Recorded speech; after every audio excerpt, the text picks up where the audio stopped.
Go. In this class, I have learned a lot. When I first started this class, I was very nervous about being able to find a audience regularly.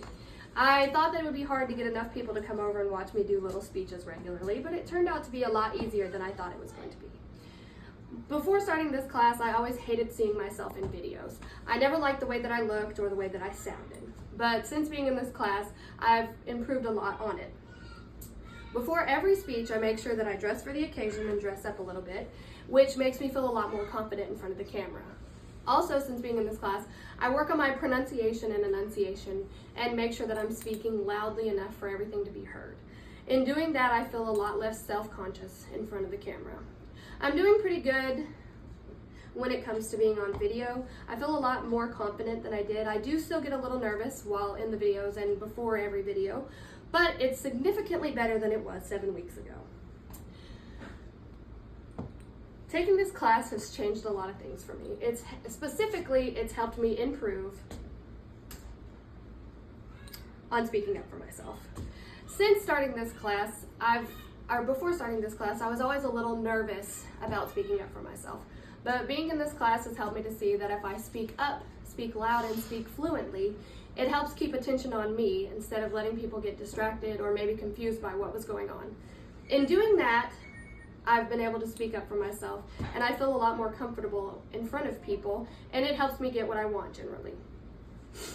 Since taking this class, I even use my ability to do speeches, and I made one and gave it to my boss to try to get a raise. I used the outlines that we used to make an outline at home, and then I invited friends over to watch the speech, and they kind of gave me some pros and cons of this speech, and they helped me. In planning ahead the way that I did, I felt a lot more confidently going in. I knew everything I wanted to say and everything that I wanted to do, which made me feel better about it going in. The speech went incredibly smoothly, and I felt very confident about what happened.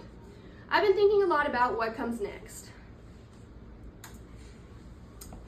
When it comes to the future, now I know that the next semester I'm going to still be at WSC. I need 14 more credit hours to get my associate's degree.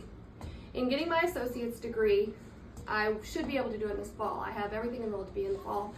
I should graduate in December, as long as all the classes go well, of course. After that, I have to go to a bigger college, a different college, to get my bachelor's degree. My plan is to get my bachelor's degree in education. In getting my bachelor's degree, I will have to go to a different school. I can stay here in Mangum where I am, but I would have to drive possibly every day to get my degree. There's one in Weatherford, which is about an hour and a half away from me, but there's also one in Lawton that's an hour and a half away from me. I also have family that lives in Wichita Falls. They've invited me to come stay with them until I get my degree. Now, doing that, I would have to move to Texas, which is about an hour and 45 minutes away from where I am right now.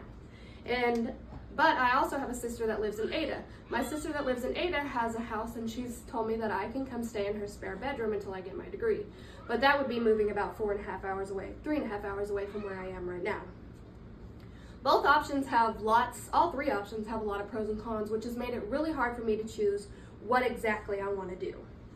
Luckily, I still have a little bit of time to get all my ducks in a row. What I want to do is become a teacher. I've always wanted to teach. I want to teach elementary style students. And that's what I'm working towards right now. I've always thought I was going to get my degree and come back to my hometown. I thought I would get my degree and then come back here and teach right here in Mangum. But all these options and possibilities of me maybe moving to a bigger city has made me think that maybe that will change my mind, and when I move to a bigger city, I'll be a small fish in a big pond, but that'll give me a lot of room to grow. So I'm not sure exactly if I'm going to end up staying in a small town, coming back here, or staying in a big city. Right now, I make about $42,000 a year. If I do end up coming back here to the small town, most of the teachers around here make $37,000 to $39,000 yearly. So I would be taking a little bit of a pay cut, but I'd be making a difference, and that's really what matters to me. The only thing that kind of scares me about this career choice is that my age. Most people know what they're going to do coming out of high school. They decide what they're going to do and they start working towards it right away.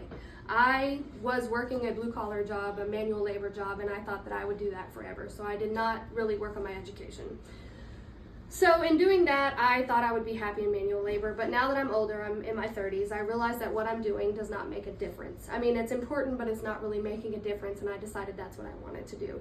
When thinking about how I wanted to make a difference, I thought about my own life, and I thought about my teachers when I was in elementary school and how much they changed my life, and how much I appreciated them for it. Realizing that made me realize I want to be that for somebody else. Becoming a teacher will help me improve the lives of others. I'll be able to shape the next generation and show them what the future could hold. Thank you. And then here's my audience.